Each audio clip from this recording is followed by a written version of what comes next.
great pleasure to invite the Honorable we call him Akin Adesina,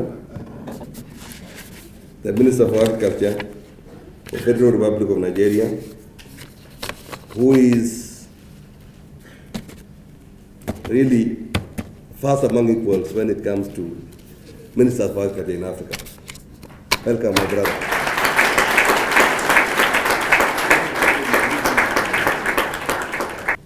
Thank you very much, Waziri. It's always great to be with you, and thank you for the very warm reception you gave me this morning at the Kilimo House with the Principal Secretary. I was just going to say I knew my way around, but as I was coming to your office, the Principal Secretary called one of the staff and said, well, how do you open this door? So there seems to be some gadgets you put there, so I couldn't enter straight. But good to see you, the distinguished guests, ladies and gentlemen. Let me say first and foremost that what we are seeing here today is remarkable. As I walked into this room, I saw so many people, and I wasn't expecting to see so many people. We have well over, I think, 40 business leaders from Nigeria, and when I count 40 with what I see here, apparently we have a lot more business leaders here from Kenya than we actually have from Nigeria. So it's a tremendous, tremendous development that we see today, and I'm so delighted to see it. I wish to first and foremost thank our leaders, the presidents of both countries, the President, His Excellency President Kenyatta, for being such a remarkable leader, for being a leader that was focused so much on inter-African partnerships, in particular how to promote trade between countries and to promote better relations between countries. And there's something to be said for having young leaders. And I think he hit the ground running and quickly decided that he was going to come to Nigeria. He's been to Nigeria twice, and my president has been here. And I want to say that what we are witnessing today is the output of their collective decision that we have to build a stronger, vibrant, resilient partnership between Kenya and Nigeria at the economic level. I think it's not just about the bridge, James. It's that we have a political union here, a meeting of minds between our president and your president, and the rest of us simply have to follow, and that's what we are doing here today. I am particularly delighted because as an African, what is happening today makes me very happy. I am an African, but I just happen to have been born in Nigeria. I am at home everywhere in Africa, and I think that's how it should be. As many of you know, I lived here for 9 years. I did a lot of my work here in Kenya. I have so many friends here. In fact, I lived so much here and had so many friends that at one point I was considering maybe I would run for the governor of Nairobi. But before I could make my move, my brother Evans Kidero decided to do that. So he's now the governor. But let me say that Africa is blessed, as my brother just said. 7 of the 10 fastest growing economies in the world are in Africa. If you take a look at it in terms of land, agriculture that we are talking about today, the amount of land we have in Africa to feed the rest of the world by 2050, 65% of all that land is not in Asia, is not in Latin America, is not in Europe, is not in America. It is right here in Africa to feed 9 billion people by 2050. So what we do with that land is what's going to determine what the future of Africa is. We talk quite a lot about GDP. GDP is growing, yes. GDP is growing, but who eats GDP? Nobody eats GDP. Got to make sure that the growth process that we have is an inclusive growth process. And that growth process must be one that lifts hundreds of millions of people out of poverty. And where you're going to have the greatest impact is what we are doing today, which is to make agriculture a business everywhere in Africa. Agriculture is not a way of life. It's not a social sector. It's not a charitable sector. It's a business. Whether it's seed, whether it's fertilizers, whether it is storage, logistics, processing, value addition, everything about agriculture is a business. And that's why I don't understand how Africa could be spending $35 billion a year importing what it produces, or should be producing a lot more. Africa has absolutely no business importing food. You see, for an African, that seems to me to not make a lot of sense. Because we must work as Africans and use our lands to our collective prosperity. If a Nigerian invests in Kenya, that Nigerian is not doing foreign direct investment. That Nigerian is not a foreigner in Kenya. When a Kenyan business person invests in Nigeria, it is not foreign direct investment, because that Kenyan is not a foreigner in Nigeria. What we actually have, and we should change our own parlance and things we say, is really home-to-home investment, because we are all at home right here in Africa. I must feel at home anywhere in Africa. Africa is our home. Nations simply are the places where we reside in.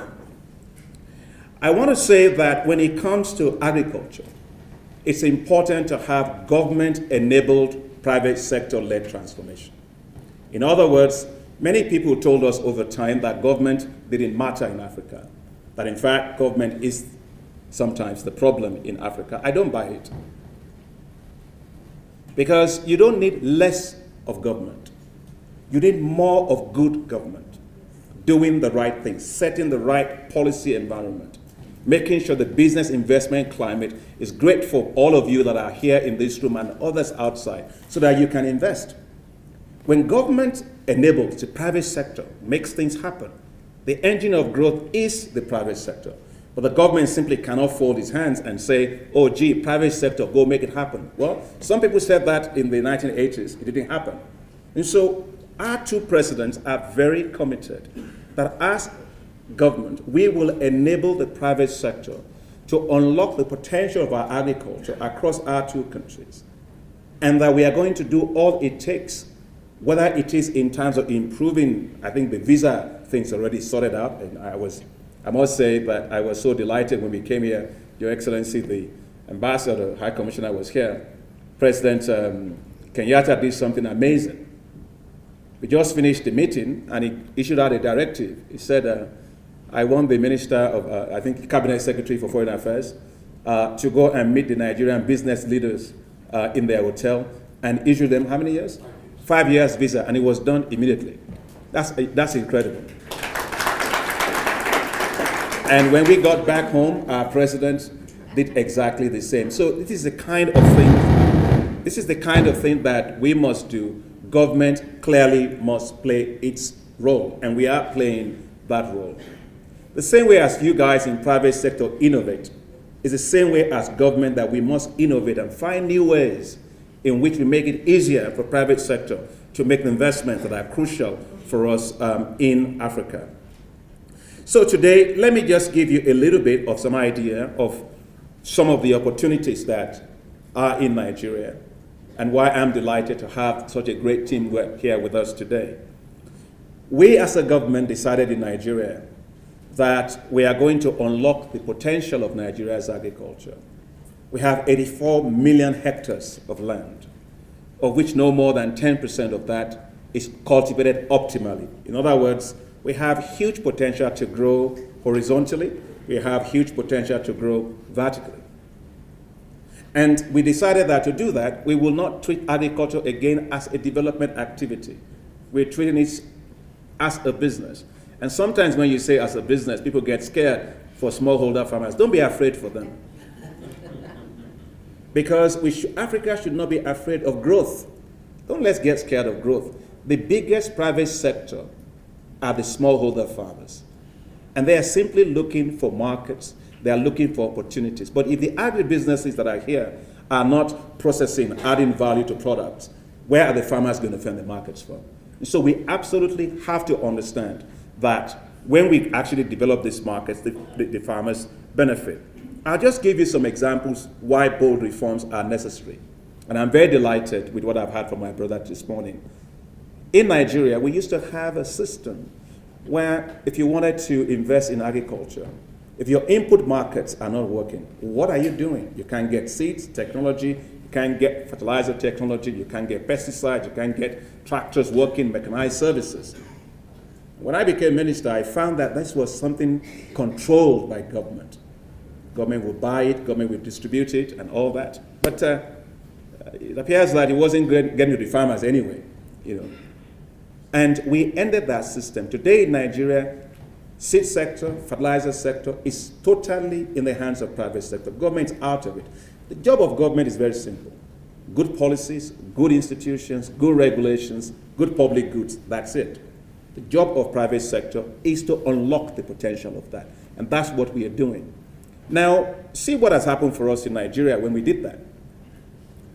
We launched a system, what the cabinet secretary was saying, called electronic wallet, to reach all our farmers with improved seeds and fertilizers in the country.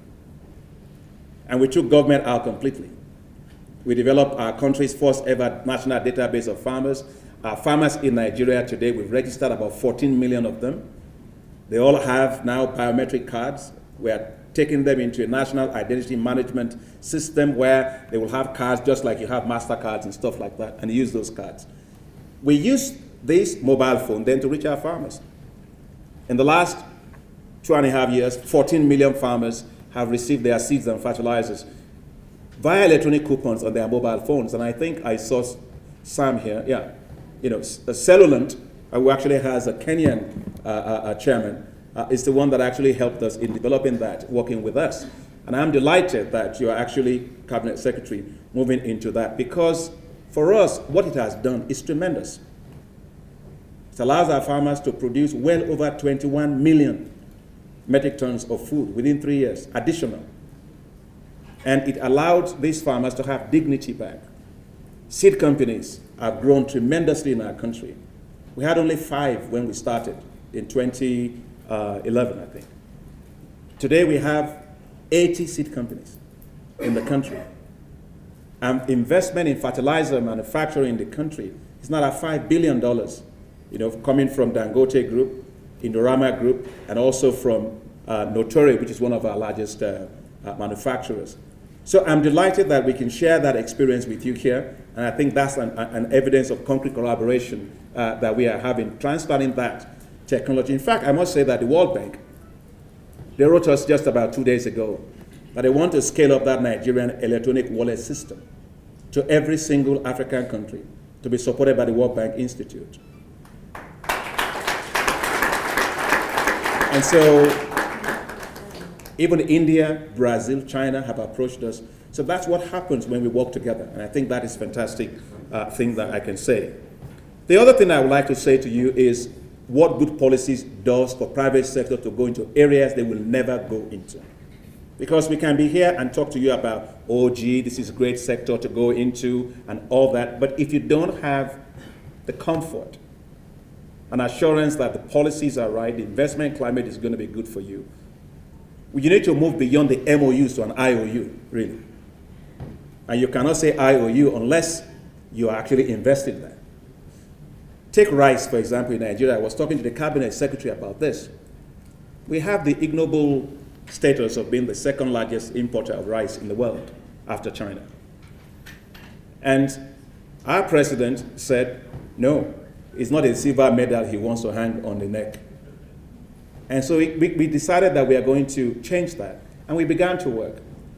In just 3 years, today, we've increased our rice production as a country by an additional 7 million metric tons of rice paddy. We reached 6 million farmers with improved varieties within a period of 3 years, high quality varieties.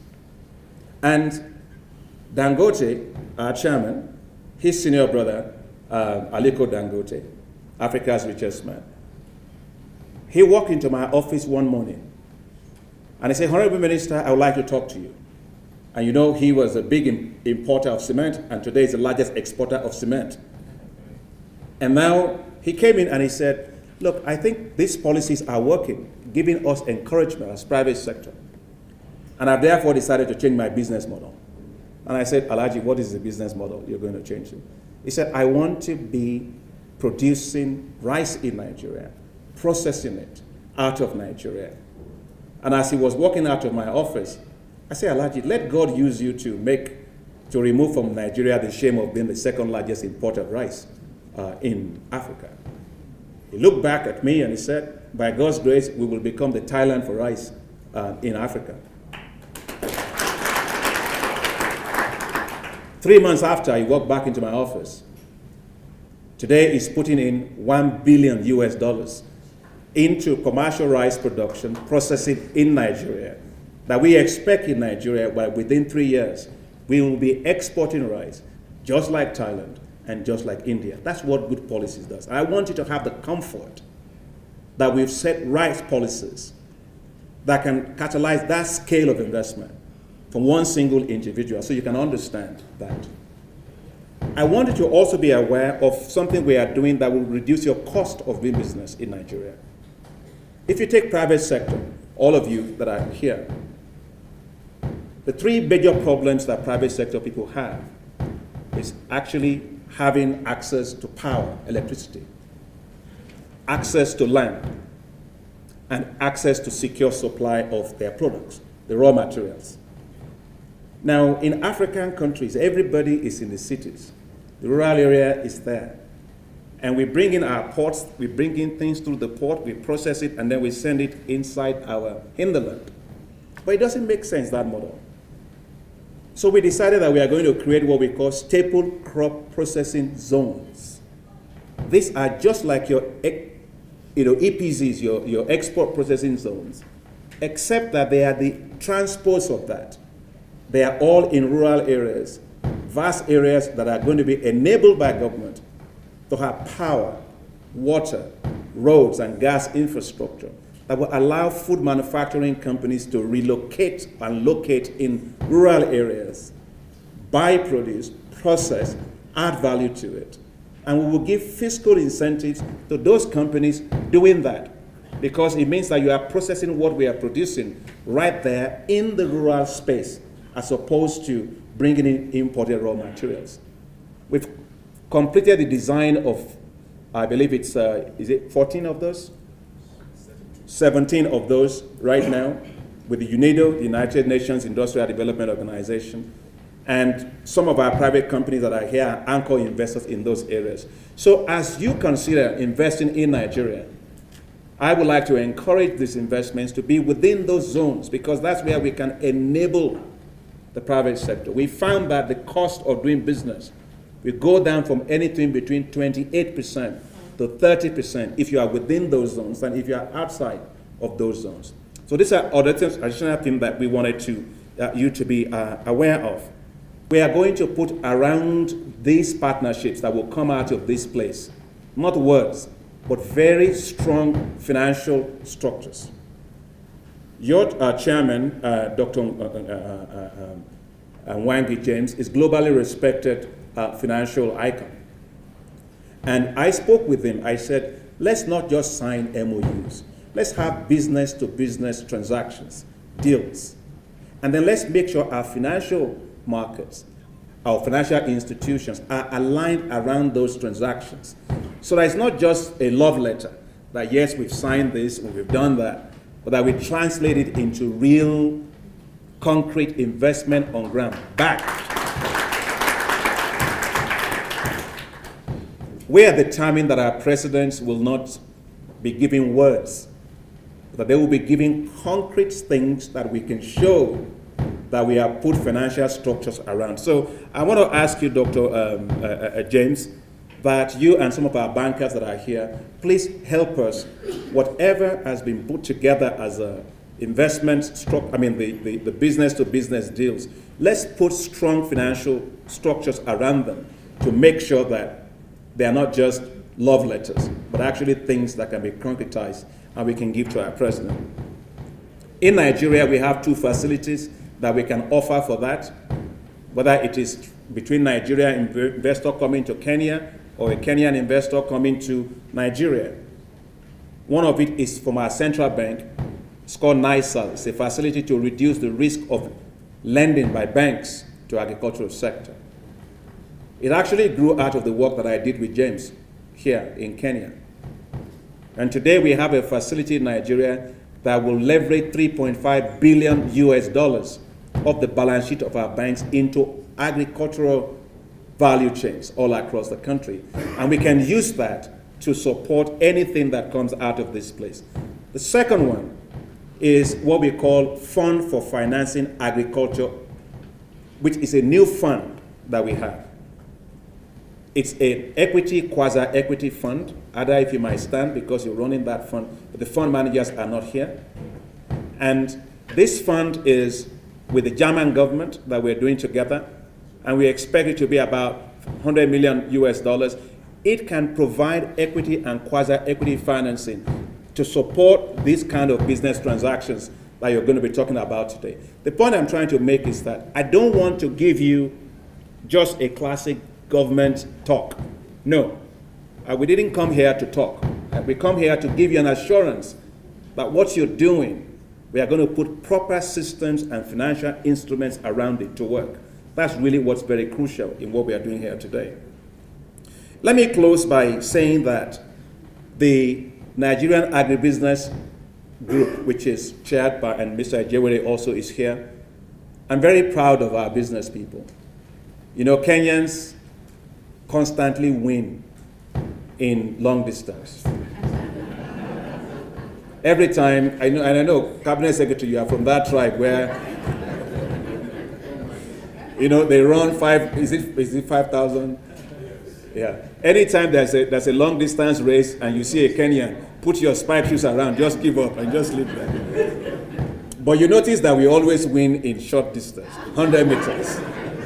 So I think a power of partnership from fast 100 meters to long distance running is going to get us there.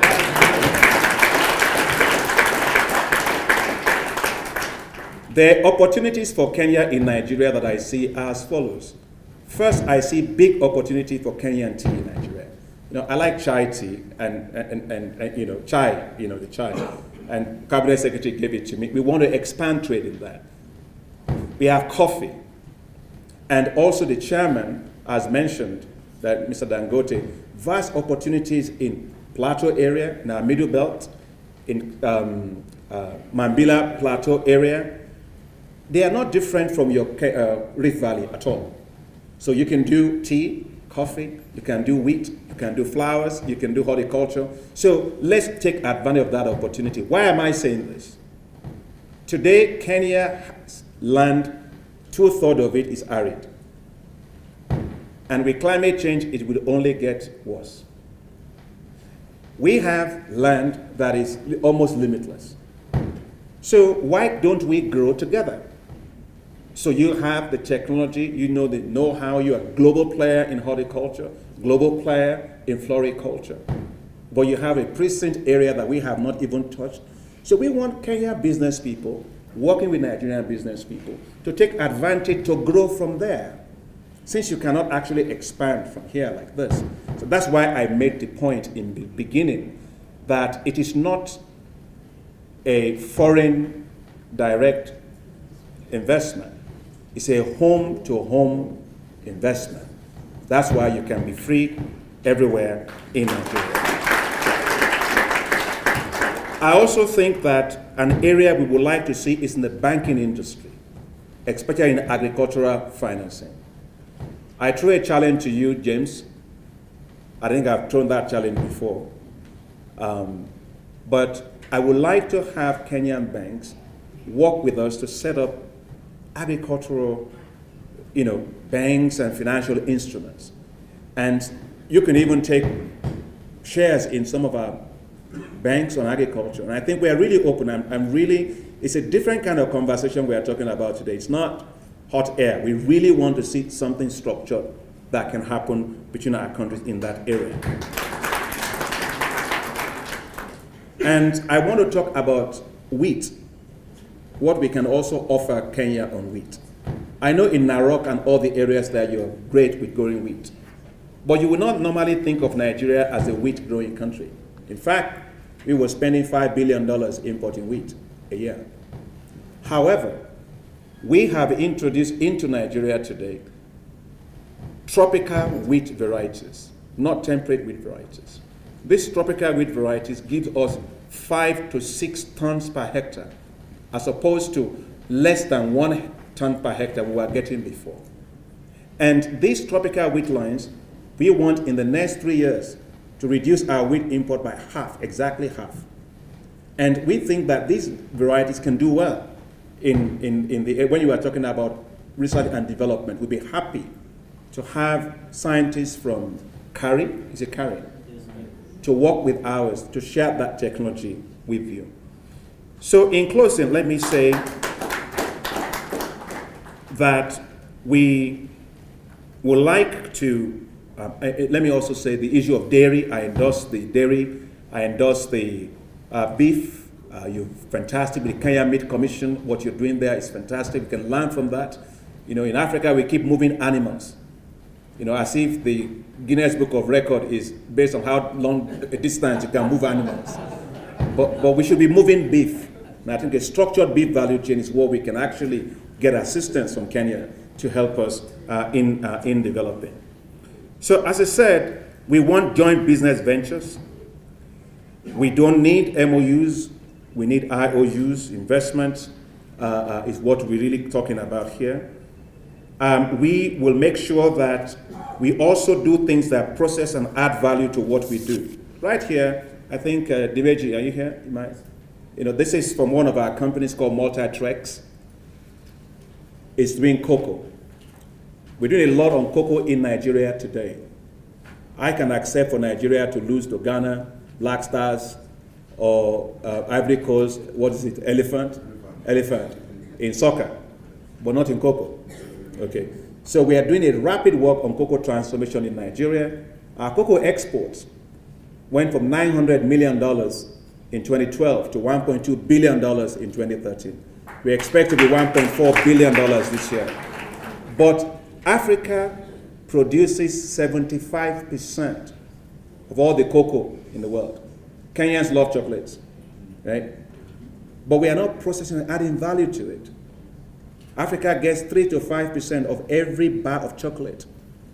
Europe and United States don't grow 1 single kilogram of cocoa beans. They account for over 70% of all grindings of cocoa. And all the money is being made there, which doesn't make sense. And therefore, we must work actively to make sure that we process and add value. I fully endorse what the Cabinet Secretary Kosgei said, to every single thing. When we do that, we create wealth here. We're not exporting raw materials. We're actually exporting finished products. And I don't know whether chocolates are only made for Europe, because if you go and throw a bar of chocolate to a farmer in Nigeria, they don't even know that it came from the. But I encourage you to see some of the chocolate products that Multitrex have. They have quite a lot of it outside there.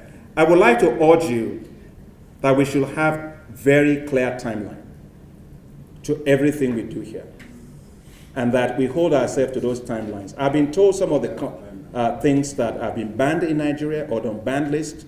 I think those are part of the conversation we are going to have about opening up, about expanding trade. When President Kenyatta came to Nigeria, in that particular discussion, it took everybody by surprise. The Minister of Trade and Investment in Nigeria and the Minister of Foreign Affairs here had just presented what they thought was, you are all there. We're going to improve. And President Kenyatta said, where are you improving from? He said, from the figures that he's looking at, if you are trying to double it by, is it 6 years? He said, no, you should double it within 6 months. And I think our president agreed with him. So we must have clear targets and hold ourselves to timelines. And the last thing I would like to say is that we must have quarterly reviews. Anything you don't review doesn't get done. And so we must make sure that we do that and make sure that we fit it into the business councils to address many of these things. Once again, let me express on behalf of our president our appreciation to President Uhuru Kenyatta for his friendliness, for his support, for his leadership. We appreciate his leadership tremendously in Africa. We appreciate his leadership in pushing this forward. Let me also express my personal gratitude to you, Cabinet Secretary, for being here. Today is your Cabinet meeting, and you took time to come here. It tells me that, in fact, this is very serious. So thank you very much, Asante-san.